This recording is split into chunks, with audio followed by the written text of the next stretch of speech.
On this episode of Engines with Eric, the LT1 from the 90s, the engine that bridged the gap between the old school small block V8s and the LS revolution. In this episode, we're going to talk about the 1992 to 1997 LT1 V8, the cars it was available in, a little bit about its construction, unique design characteristics, and performance numbers as well. So let's get started.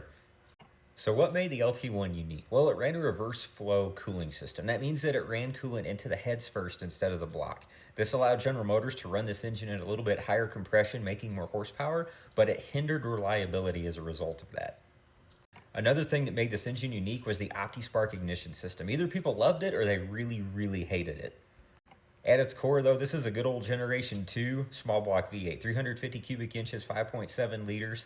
It has cast iron block and aluminum heads, and it's great for modifications as well. Performance-wise, the LT1 really helped General Motors put some muscle back into their cars in the 90s.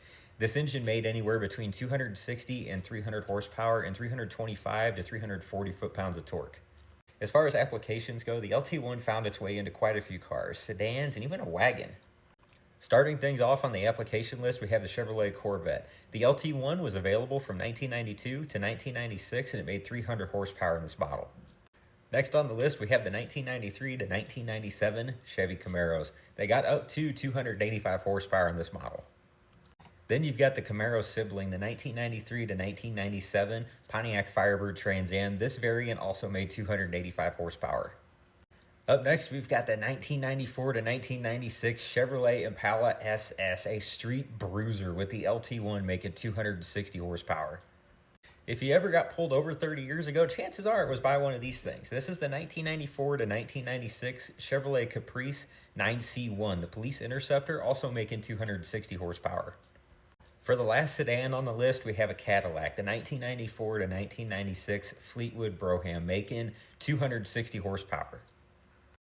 This, however, is the fun one. This is the 1994 to 1996 Buick Roadmaster Estate wagon. These had the LT1 V8 as well, making 260 horsepower, and that's a sleeper. While it did have its fair share of issues, the LT1 was a turning point for General Motors performance in the 90s. Coming out of the late 70s and the 80s, the dark ages for horsepower and performance, this was a sigh of relief.